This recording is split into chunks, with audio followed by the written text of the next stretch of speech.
Good evening, and welcome to Victorian Story Hour. I am your host, the Storyteller, and this is the Archives, where I endeavor to collect and share stories from around the world. Now this week, given the current holiday, I have decided that we shall have something of a more martial theme to our tales tonight. So, poems by Tennyson, a fairy tale by Andersen, poems of the battlefield poets of World War I, The Masque of the Red Death by Poe, and as always, a few nights from Pepys's diary. So, let us begin. Now, I have chosen, and this should come as no great surprise to anyone, the charge of the Light Brigade. Now, I have particular history with this piece, as it was the very first piece that I ever chose to perform in my early days of schooling. And so I share it with you now tonight. The Charge of the Light Brigade.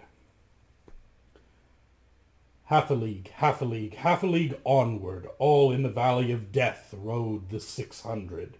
Forward the Light Brigade, charge for the guns, he said. Into the valley of death rode the 600.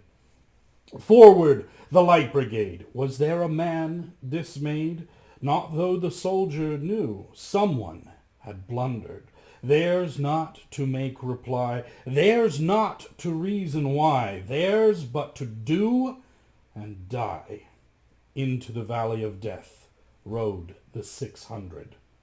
Cannon to the right of them, cannon to the left of them, cannon in front of them, volleyed and thundered, stormed at with shot and shell, boldly they rode, and well, into the jaws of death, into the mouth of hell, rode the 600. Flashed all their sabres bare, flashed as they turned in the air, sabring the gunners there, charging an army, while all the world wondered. Plunged in the battery smoke, right through the lines they broke, Cossack and Russian reeled from the sabre stroke, shattered and sundered. Then they rode back, but not the 600. Cannon to the right of them, cannon to the left of them, cannon behind them volleyed and thundered, stormed at with shot and shell, while horse and hero fell, they that had fought so well. Back from the mouth of hell, all that was left of them, left of 600. When can their glory fade? Oh, the wild charges they made! All the world wondered. Honor the charge they made. Honor the Light Brigade, noble 600.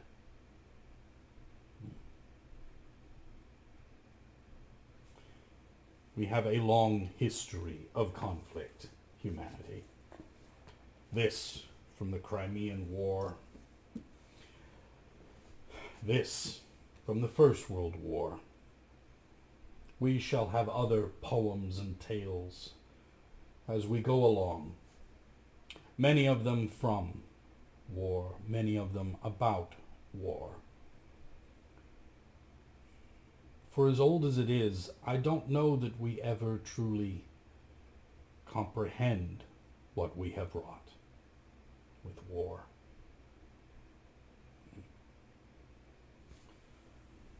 And now, Andersen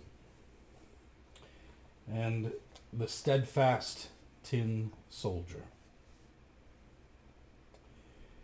There were once 25 tin soldiers.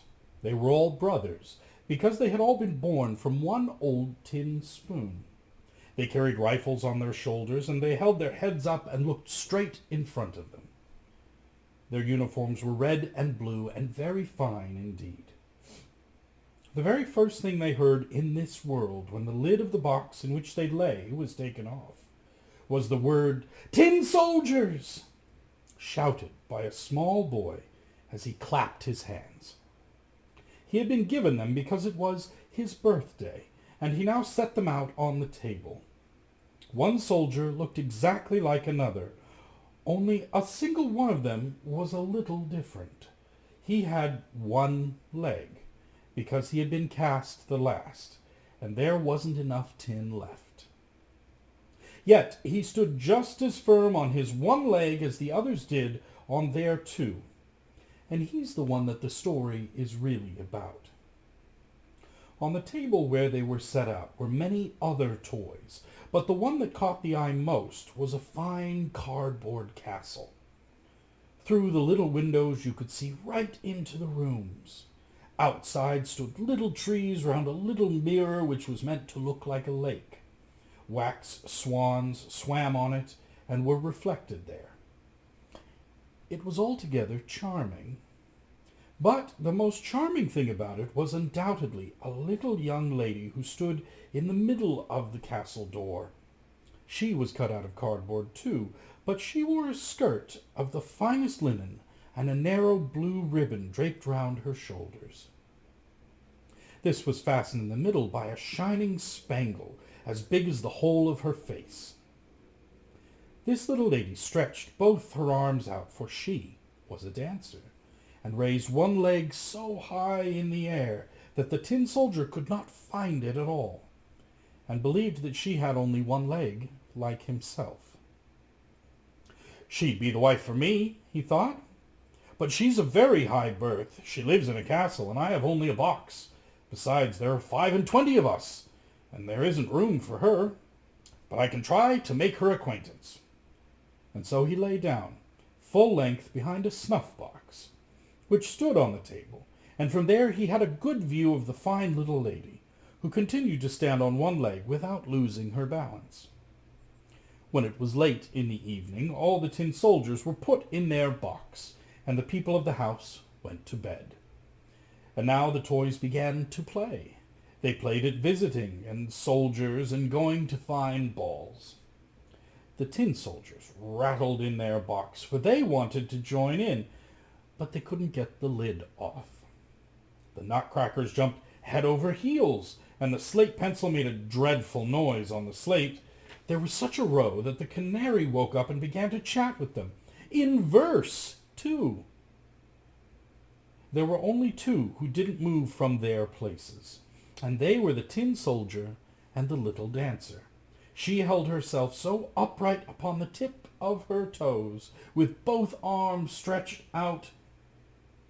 He stood just as firmly on his one leg, and his eyes didn't leave her for 1 second. Now the clock struck 12, and with a clatter the lid sprang off the snuff-box. There was no snuff in it, no, but a little black goblin popped up. It was a sort of trick. "Tin soldier," said the goblin, "will you keep your eyes to yourself?"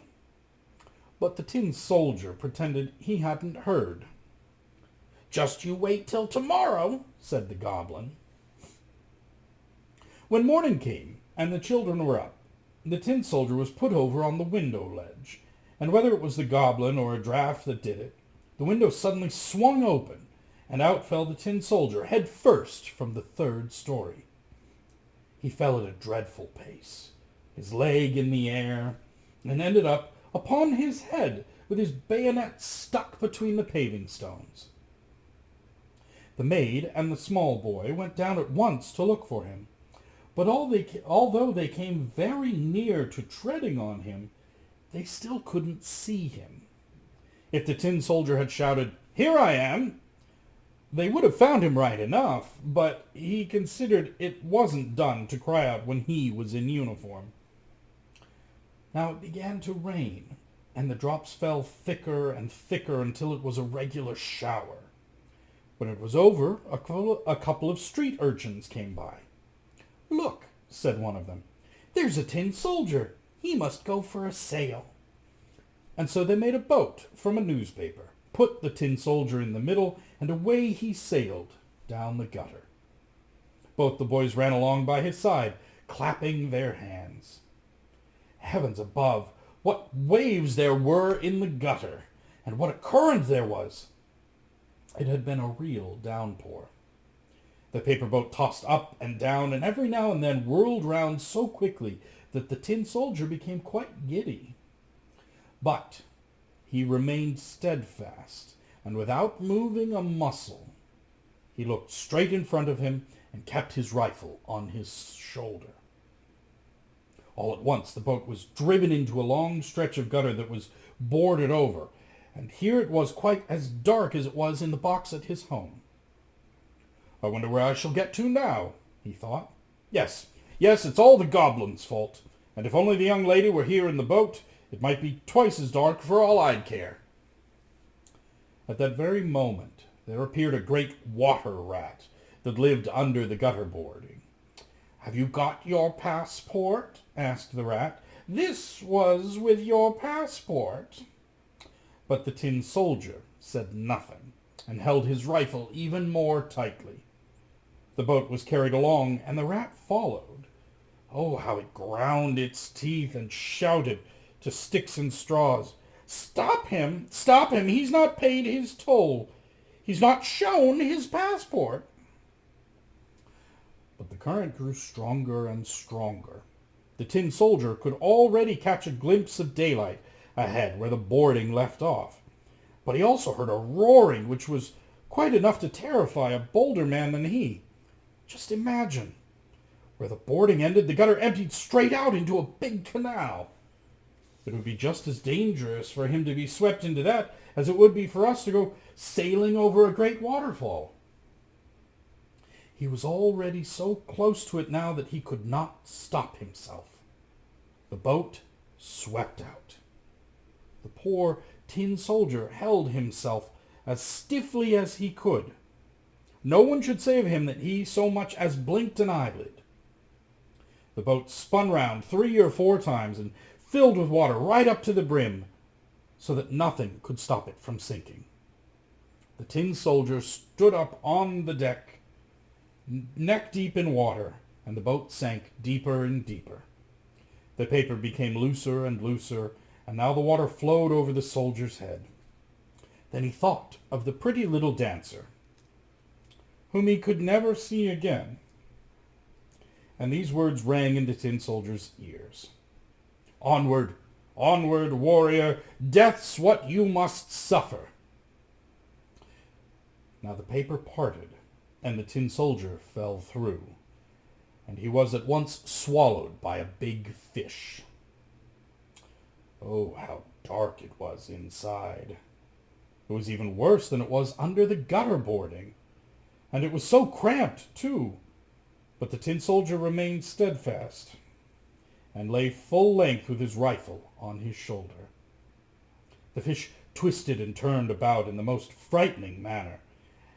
At last it became quite still, and a flash of lightning seemed to pass right through it. Daylight shone quite brightly, and someone cried out, "The tin soldier!"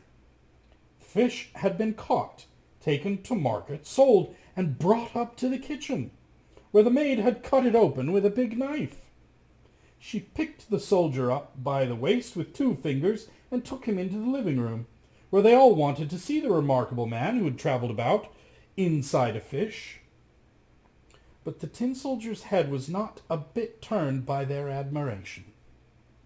They stood him up on the table, and there, well, what wonderful thing can happen in the world? The tin soldier was in the very same room he had been in before. He saw the very same children, and the toys were standing on the table. There was the fine castle with the lovely little dancer. She was still standing on one leg with the other raised high in the air.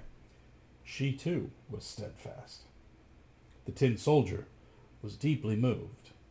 He was ready to weep tin tears, but that was hardly the thing to do. He looked at her, and she looked at him, but they said nothing. At that very moment, one of the small boys took the tin soldier and threw him right into the stove. He gave no reason at all for doing it. The goblin in the box must have somehow been to blame. The tin soldier stood in a blaze of light and felt terribly hot. But whether it was really the heat of the fire or the heat of love, he didn't know. His bright colors had completely gone. No one could say whether this had happened on his travels or at the little dance, or whether it was the result of his sorrow. He looked at the little dancer, and she looked at him. He felt himself melting, but he still stood steadfast, with his rifle on his shoulder. A door opened, and the wind caught the dancer. She flew like a sylph right into the stove, to the tin soldier, burst into flames, and vanished. Then the soldier melted to a blob of tin, and the next day, when the maid cleared the ashes out, she found him in the shape of a little heart. Nothing remained of the dancer but her spangle, and that was burnt coal black.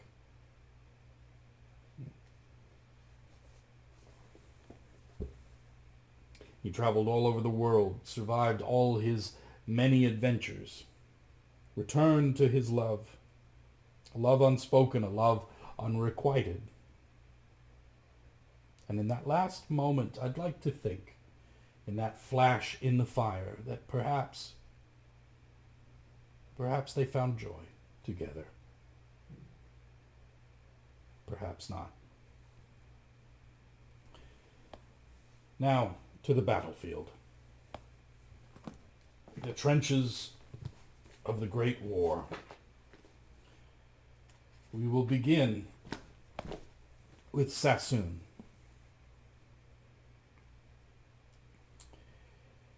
And we will start with the rear guard. The Hindenburg Line, April 1917. Groping along the tunnel, step by step, he winked his prying torch with patching glare, from side to side, and sniffed the unwholesome air. Tins, boxes, bottles, shapes too vague to know. A mirror smashed the mattress from a bed, and he exploring 50 feet below. The rosy gloom of battle overhead. Tripping, he grabbed the wall, saw someone lie, humped at his feet, half hidden by a rug, and stooped to give the sleeper's arm a tug. I'm looking for headquarters. No reply. God blast your neck! For days he'd had no sleep. Get up and guide me through this stinking place. Savage, he kicked a soft, unanswering heap, and flashed his beam across the livid face, terribly glaring up, whose eyes yet wore agony, dying hard 10 days before, and fists of fingers clutched a blackening wound.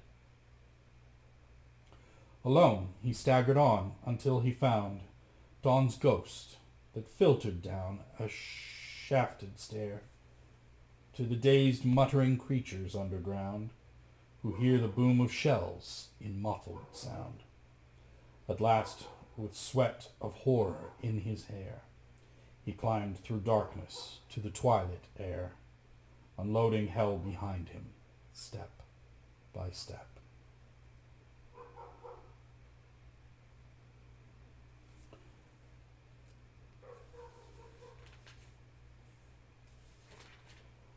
And now,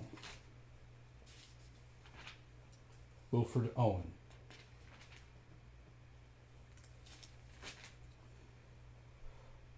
Dulce et Decorum est.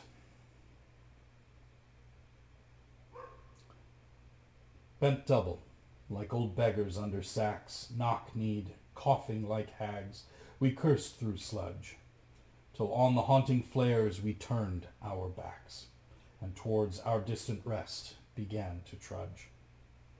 Men marched asleep, many had lost their boots, but limped on bloodshod, all went lame, all blind, drunk with fatigue, deaf even to the hoots of tired, outstripped 5-9s that dropped behind. Gas, gas, quick boys, an ecstasy of fumbling, fitting the clumsy helmets just in time. But someone still was yelling and stumbling and floundering like a man in fire or lime. Dim through the misty panes and thick green light, as under a green sea I saw him drowning. In all my dreams, before my helpless sight, he plunges at me, guttering, choking, drowning.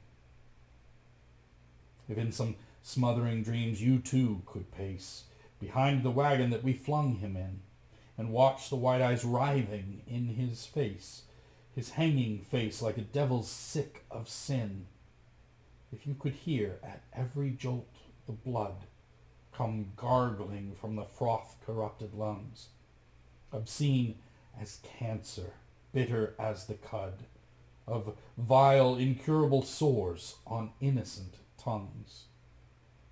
My friend, you would not tell with such high zest to children ardent for some desperate glory that old lie, Dulce et decorum est, pro patria mori.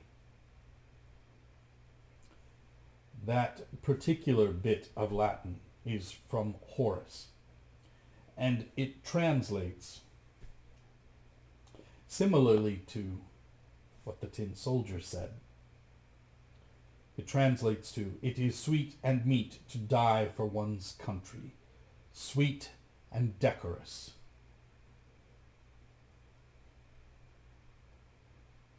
It is not.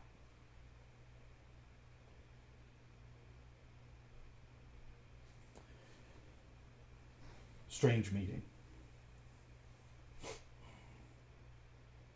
It seemed that out of battle I escaped down some profound, dull tunnel, long since scooped through granites which titanic wars had groined. Yet also there encumbered sleepers groaned, too fast in thought or death to be bestirred. Then, as I probed them, one sprang up and stared, with piteous recognition in fixed eyes, lifting distressful hands as if to bless. And by his smile I knew that sullen hall. By his dead smile I knew we stood in hell. With 1,000 pains that vision face was grained. Yet no blood reached there from the upper ground, and no guns thumped or down the flues made moan. "Strange friend," I said, "here is no cause to mourn." "None," said the other, "save the undone years, the hopelessness, whatever hope is yours, was my life also. I went hunting wild after the wildest beauty in the world, which lies not calm in eyes or braided hair, but mocks the steady running of the hour, and if it grieves, grieves richlier than here. For by my glee might many men have laughed, and of my weeping something had been left, which must die now. I mean the truth untold, the pity of war, the pity war distilled. Now men will go content with what we spoiled, or discontent boil bloody and be spilled. They will be swift with swiftness of the tigress. None will break ranks, though nations trek from progress. Courage was mine, and I had mystery. Wisdom was mine, and I had mastery. To miss the march of this retreating world into vain citadels that are not walled. Then, when much blood had clogged their chariot wheels, I would go up and wash them from sweet wells, even with truths that lie too deep for taint. I would have poured my spirit without stint, but not through wounds, not on the cess of war. Foreheads of men have bled where no wound were. I am the enemy you killed, my friend. I knew you in this dark, for so you frowned. Yesterday, through me as you jabbed and killed, I parried, but my hands were loath and cold. Let us sleep now.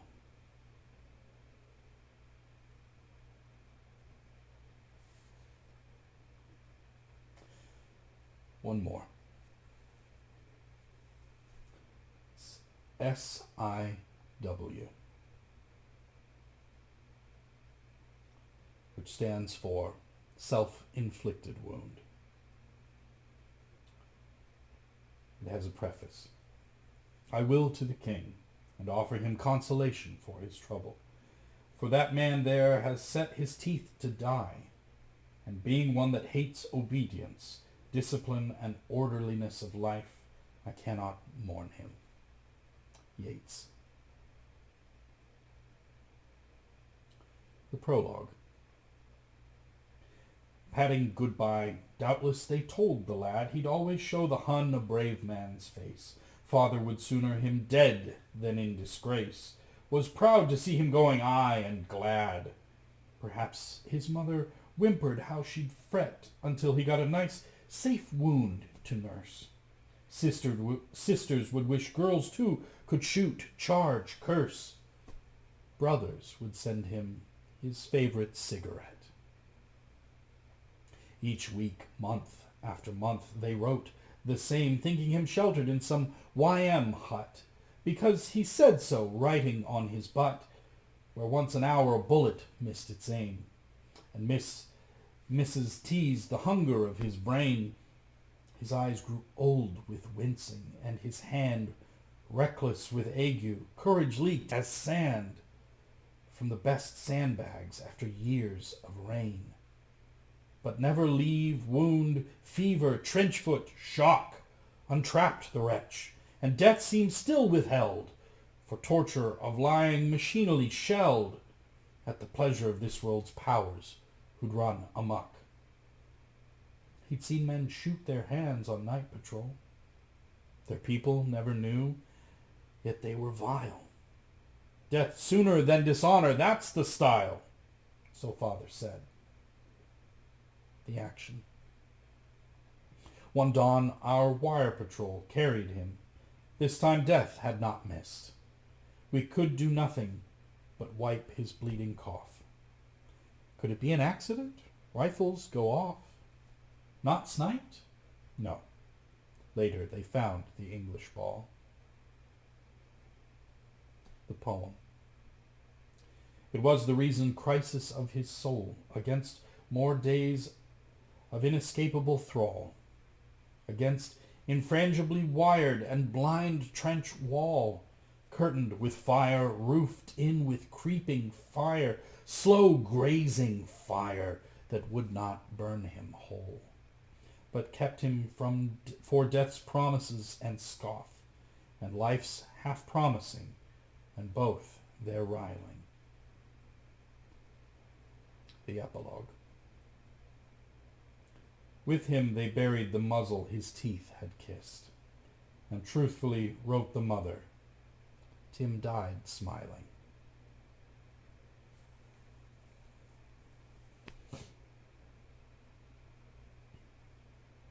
There can be beauty in tragedy.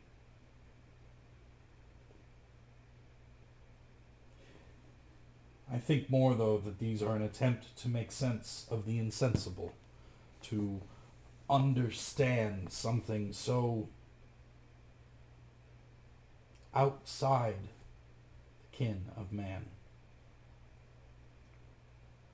to put words to the unspeakable, to understand the unknowable. My words fail me, but then that is why I am the teller of stories, not the writer of stories.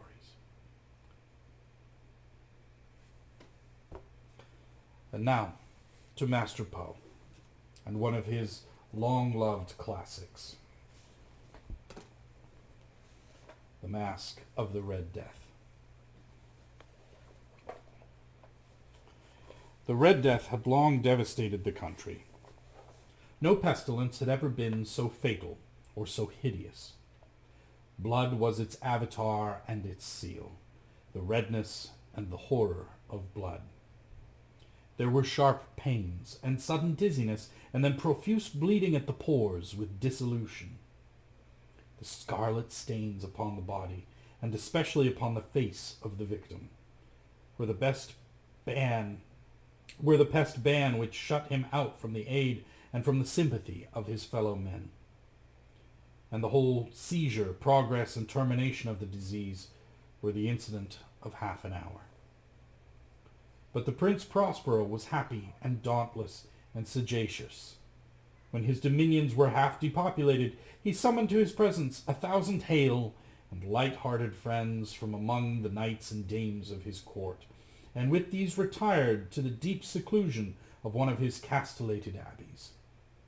This was an extensive and magnificent structure, the creation of the prince's own eccentric yet august taste. A strong and lofty wall girdled it in. This wall had gates of iron. The courtiers, having entered, brought furnaces and massy hammers, and welded the bolts. They resolved to leave means neither of ingress nor egress to the sudden impulses of despair or of frenzy from within. The abbey was amply provisioned. With such precautions, the courtiers might bid defiance to contagion. The external world could not take care of itself. In the meantime, it was folly to grieve or to think. The prince had provided all the appliances of pleasure. There were buffoons, there were improvisatori, there were ballet dancers, there were musicians, there was beauty, there was wine.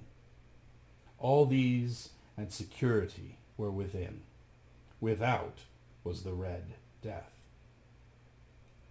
It was toward the close of the 5th or 6th month of his seclusion, and while the pestilence raged more furiously abroad, that the Prince Prospero entertained his 1,000 friends at a masked ball of the most unusual magnificence.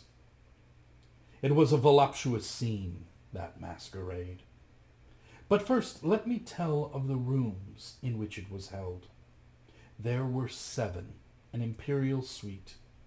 In many palaces, however, such suites form a long and straight vista, while the folding doors slide back nearly to the walls on either hand, so that the view of the whole extent is scarcely impeded.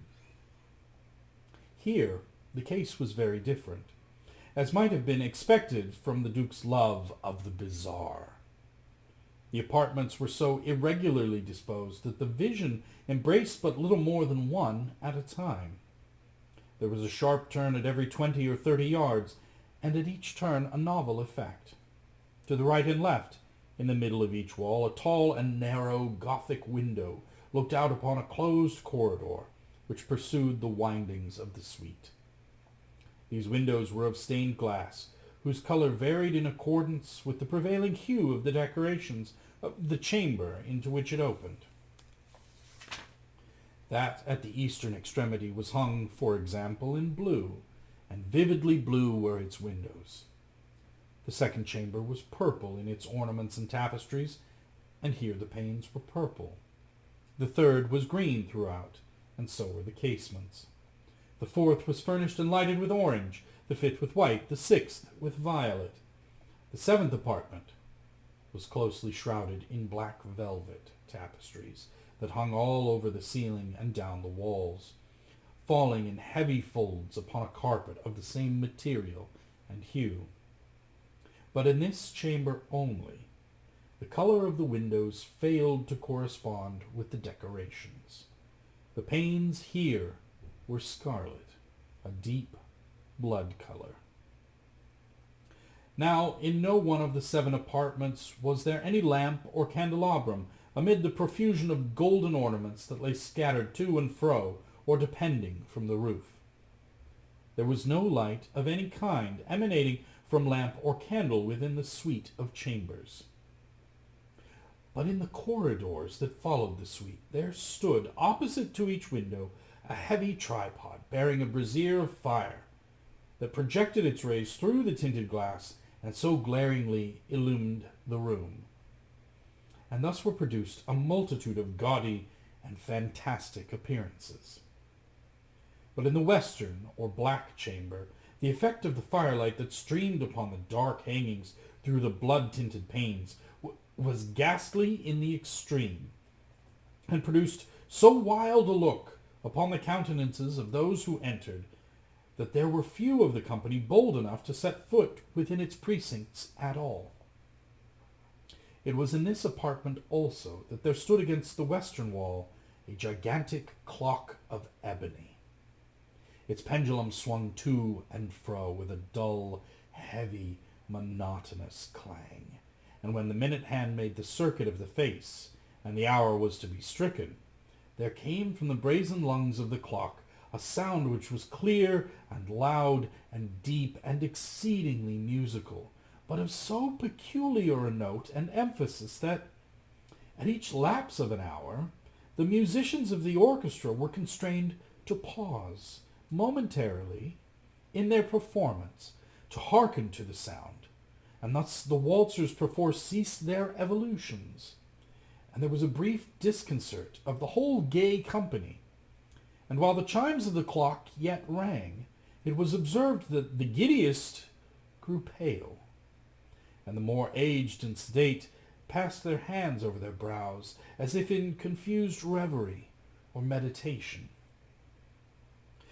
But when the echoes had fully ceased, a light laughter at once pervaded the assembly. The musicians looked at each other and smiled as if at their own nervousness and folly, and made whispering vows each to the other that the next chiming of the clock should produce in them no similar emotion. And then, after the lapse of 60 minutes, which embraced 3,600 seconds of the time that flies, there came yet another chiming of the clock, and then were the same disconcerts and tremulousness and meditations as before. But in spite of these things, it was a gay and magnificent revel. The tastes of the Duke were peculiar. He had a fine eye for colors and effects. He disregarded the decora of mere fashion. His plans were bold and fiery, and his conceptions glowed with barbaric luster. There are some who would have thought him mad. His followers felt that he was not. It was necessary to hear and see and touch him to be sure that he was not. He had directed in great part the movable embellishments of the 7 chambers upon occasion of this great feat, and it was his own guiding taste which had given character to the masqueraders. Be sure they were grotesque. There were much glare and glitter and piquancy and phantasm, much of what has since been seen in Hernani. There were arabesque figures with unsuited limbs and appointments. There were delirious fancies such as the madman fashions. There were much of the beautiful, much of the wanton, much of the bizarre, something of the terrible, and not a little of that which might have excited disgust. To and fro in the 7 chambers there stalked, in fact, a multitude of dreams. And these, the dreams, writhed in and about, taking hue from the rooms, and causing the wild music of the orchestra to seem as the echo of their steps. And anon there strikes the ebony clock, which stands in the hall of the velvet. And then, for a moment, all is still, and all is silent, save the voice of the clock. The dreams are stiff frozen as they stand, but the echoes of the chime die away. They have endured but an instant, and a light, half-subdued laughter floats after them as they depart. And now again the music swells, and the dreams live and writhe to and fro more merrily than ever, taking hue from the many tinted windows through which stream the rays from the tripods. But to the chamber which lies most westwardly of the 7, there are now none of the maskers who venture, for the night is waning away, and there flows a ruddier light through the blood-colored panes, and the blackness of the sable drapery appalls, and to him whose foot falls upon the sable carpet, there comes from the near clock of ebony a muffled peal, more solemnly emphatic than any which reaches their ears, who indulge in the more remote gaieties of the other apartments. But these other apartments were densely crowded, and in them beat feverishly the heart of life. And the revel went whirlingly on, until at length there commenced the sounding of midnight upon the clock. And then the music ceased, as I have told, and the evolution of the waltzers were quieted, and there was an uneasy cessation of all things as before. But now there were 12 strokes to be sounded by that bell of the clock, and thus it happened, perhaps, that more of thought crept, with more of time, into the meditations of the thoughtful among those who revelled. And thus too it happened, perhaps, that before the last echoes of the last chime had utterly sunk into silence, there were many individuals in the crowd who had found leisure to become aware of the presence of a masked figure which had arrested the attention of no single individual before.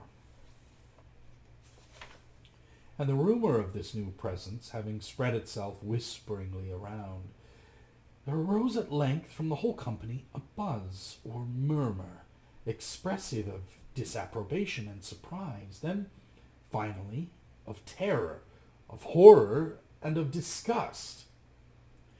In an assembly of phantasms such as I have painted, it may well be supposed that no ordinary appearance could have excited such sensation. In truth, the masquerade license of the night was nearly unlimited, but the figure in question had out-Heroded Herod, and gone beyond the bounds of even the prince's indefinite decorum. There are chords in the heart of the most reckless which cannot be touched without emotion. Even with the utterly lost, to whom life and death are equal jests, there are matters of which no jest can be made.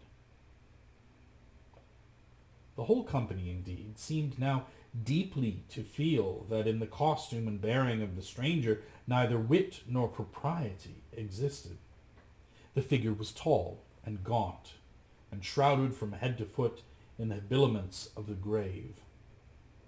The mask which concealed the visage was made so nearly to resemble the countenance of a stiffened corpse that the closest scrutiny must have had difficulty in detecting the cheat.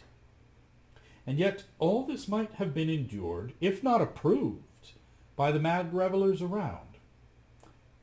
But the murmur had gone so far as to assume the type of the Red Death. His vesture was dabbled in blood, and his broad brow, with all the features of the face, was besprinkled with the scarlet horror. When the eyes of Prince Prospero fell upon this spectral image, which, with a slow and solemn movement, as if more fully to sustain its rôle, stalked to and fro among the waltzers, he was seen to be convulsed, in the first moment with a strong shudder either of terror or distaste, but in the next his brow reddened with rage. "Who dares," he demanded hoarsely of the courtiers who stood near him, "who dares insult us with this blasphemous mockery? Seize him and unmask him, that we may know whom we have to hang at sunrise from the battlements." It was in the eastern or blue chamber in which stood the Prince Prospero as he uttered these words. They rang throughout the 7 rooms, loudly and clearly, for the prince was a bold and robust man, and the music had become hushed at the waving of his hand. It was in the blue room where stood the prince with a group of pale courtiers by his side. At first, as he spoke, there was a slight rushing movement of this group in the direction of the intruder, who, at the moment, was also near at hand, and now, with deliberate and stately step, made closer approach to the speaker. But from a certain nameless awe with which the mad assumptions of the mummer had inspired the whole party, there was found none who put forth hand to seize him, so that, unimpeded, he passed within a yard of the prince's person, and while the vast assembly, as if with one impulse, shrank from the centres of the room to the walls, He made his way uninterruptedly, but with the same solemn and measured step which had distinguished him from the first, through the blue chamber to the purple, through the purple to the green, through the green to the orange, through this again to the white, and even thence to the violet, ere a decided movement had been made to arrest him. It was then, however, that the Prince Prospero, maddening with rage and the shame of his own momentary cowardice, rushed hurriedly through the 6 chambers, while none followed him on account of a deadly terror that had seized upon all. He bore aloft a drawn dagger, and had approached in rapid impetuosity to within 3 or 4 feet of the retreating figure, when the latter, having attained the extremity of the velvet apartment, turned suddenly and confronted his pursuer. There was a sharp cry, and the dagger dropped gleaming upon the sable carpet, upon which, instantly afterward, fell prostrate in death the Prince Prospero. Then, summoning the wild courage of despair, a throng of the revellers at once threw themselves into the black apartment, and seizing the mummer, whose tall figure stood erect and motionless within the shadow of the ebony clock, gasped in unutterable horror at finding the grave cerements and corpse-like mask which they handled with so violent a rudeness, untenanted by any tangible form. And now was acknowledged the presence of the Red Death. He had come like a thief in the night, and one by one dropped the revellers in the blood-bedewed halls of their revel, and died each in the despairing posture of his fall. And the life of the ebony clock went out with that of the last of the gay, and the flames of the tripods expired, and darkness and decay and the Red Death held illimitable dominion over all.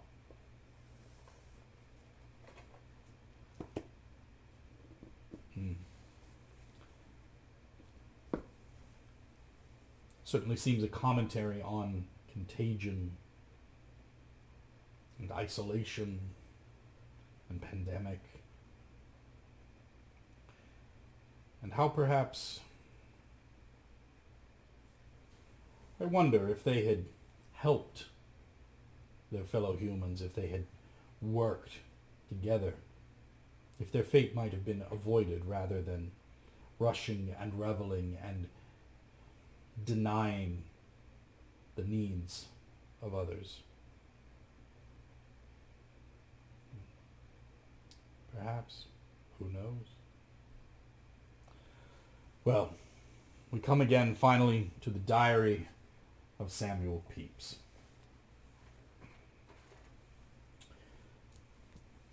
We joined Mr. Pepys on January the 23rd, 1660. In the morning, called out to carry 20 pounds to Mr. Downing, which I did, and came back.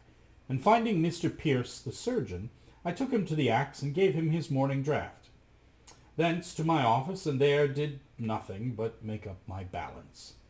Came home and found my wife dressing of the girl's head, by which she was made to look very pretty. I went out and paid Wilkinson what I did owe him, and brought a piece of beef home for dinner. Thence I went out and paid Waters, the vintner, and went to see Mrs. Jemima, where I found my lady right. But Scott was so drunk that he would not be seen.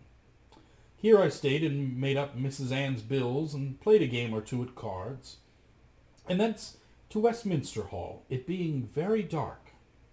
I pay Mrs. Mitchell, my bookseller, and back to Whitehall, and in the garden, going through to the stone gallery, I fell in a ditch, it being very dark.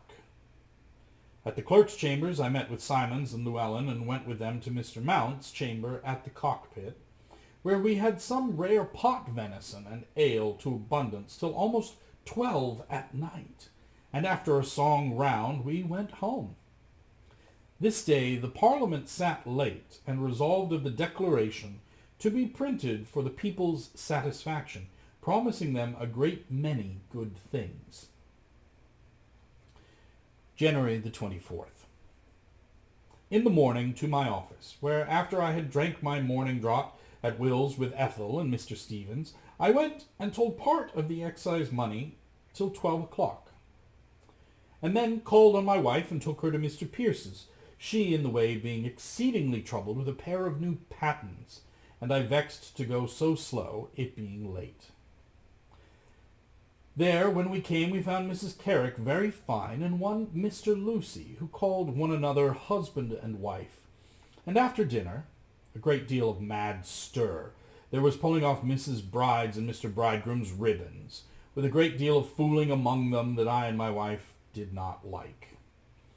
Mr. Lucy and several other gentlemen coming in after dinner, swearing and singing as if they were mad, only he singing very handsomely.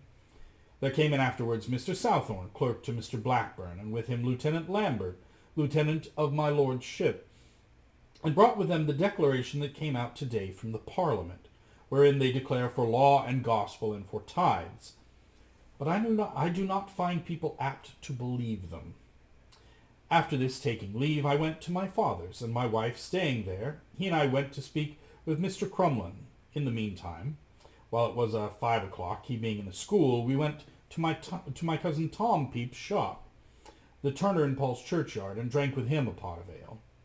He gave my father directions what to do about getting my brother an exhibition, and spoke very well of my brother.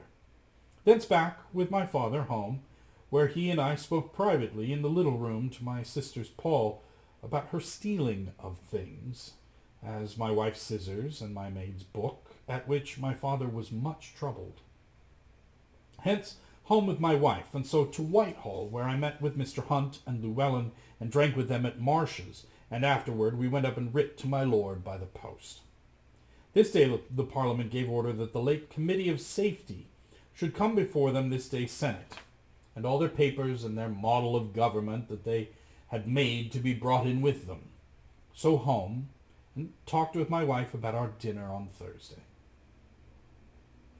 January the 25th.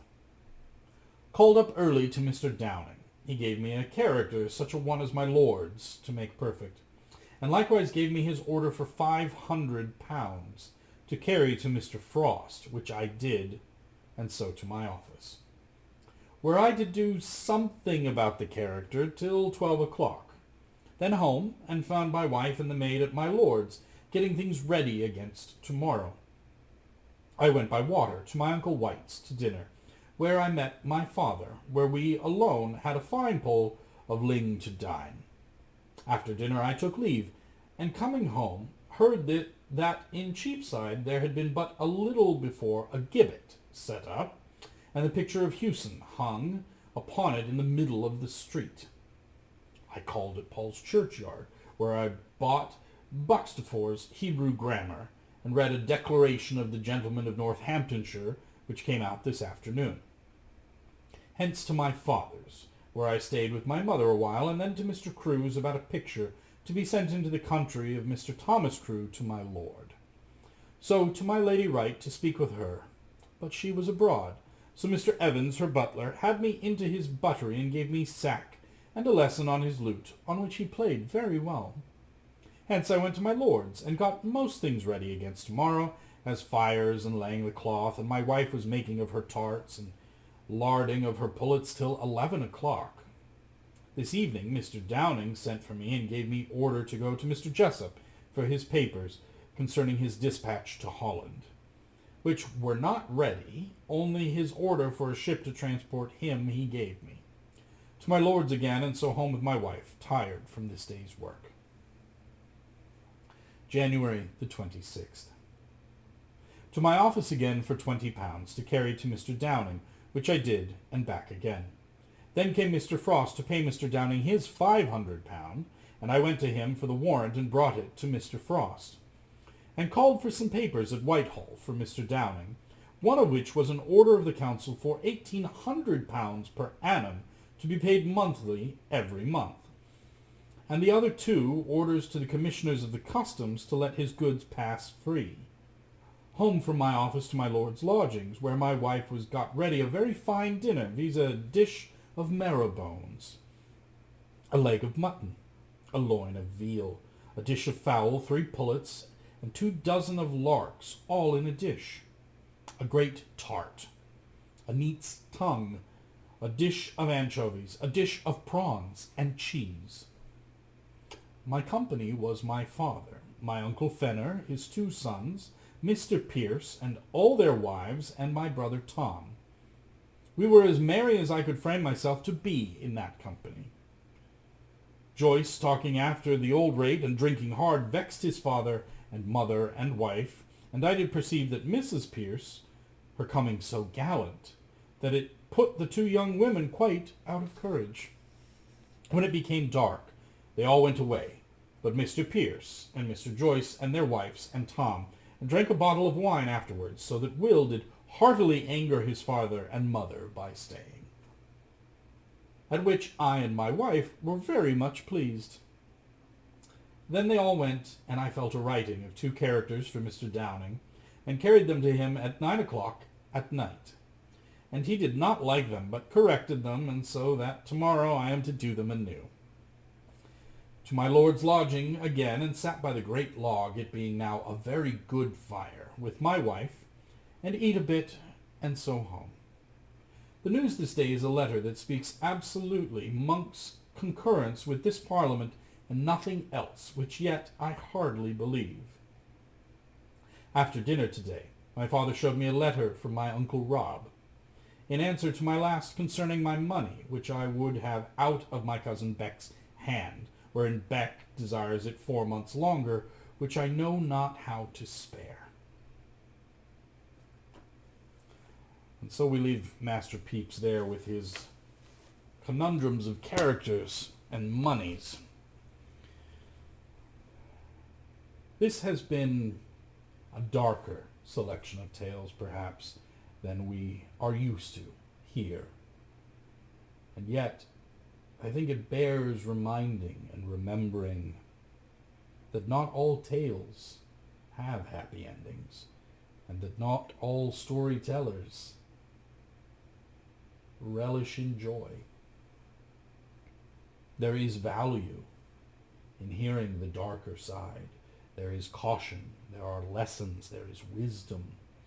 And so I urge us not to turn away from such things, not to ignore such warnings and writings, but to give full